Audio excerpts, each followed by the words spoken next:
Hi, I've just finished this one, Oxblood by Tom Benn. This is a book I picked up when I was in Manchester a couple of weeks ago. I was able to pick up a signed edition. This has won this year's Sunday Times Young Writer of the Year award. And it's set in Wythenshawe, South Manchester in 1985. And it's the story of three women. The three women of the Dodds family. The Dodds family once ruled Manchester's underworld. And now the women are dead, leaving three generations of women trapped in a house haunted by violence. So it's their story. It's not a book about crime.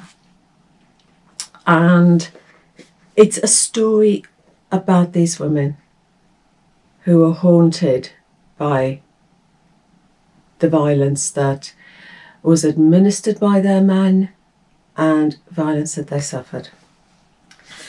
Two of the women, they entered marriages with the Dodds family with hopes and dreams, but those hopes were beaten out of them and their only role was to bear children. As I said, the men are now dead and we have the women left from this once powerful family. The matriarch, Nedra, she finds that rather than being the matriarch of this powerful family, her importance in the community is gradually falling away. She's now a childminder, really. She looks after the kids from the local kids who all products of broken homes.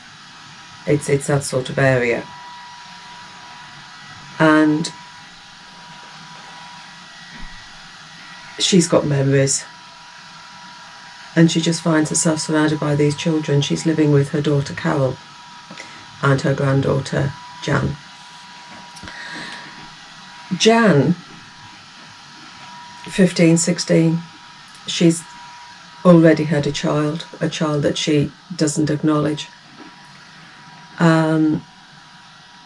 She doesn't have any real love at home. There's no real relationship with her mother. Her father's dead. And she's having an affair with her English teacher, and she uses sex as a bartering tool. Anything she wants, she will find a lad. She uses her body for sex, to get anything she wants. And I suppose uses her body to feel anything because she feels nothing at home. These two women, Nedra and Jan, years separate them. But you can see that they're both broken women almost. As for Carol, Nedra's daughter-in-law, she's an interesting character. And she seems to be the holder of the backstories. You get the backstories of Nedra's husband Jim, Carol's husband Sefton. You get their backstories through Carol. You find out what these men were like.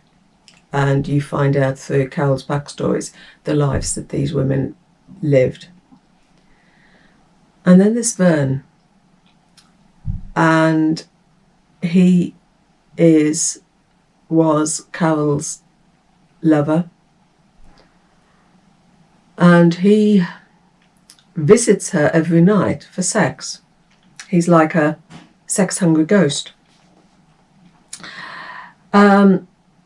And these supernatural couplings are a little bit weird, but they serve a purpose to allow us to see how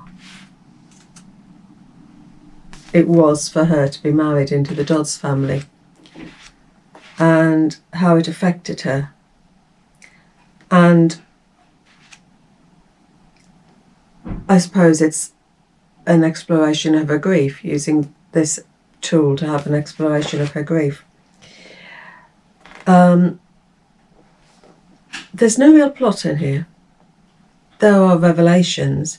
The writing style is original, it's powerful, and 1980s Manchester, this area where these women are living in, these women are vividly drawn.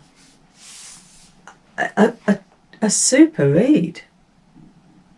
Yeah, I picked it up because it won the award, and I'm so glad I did.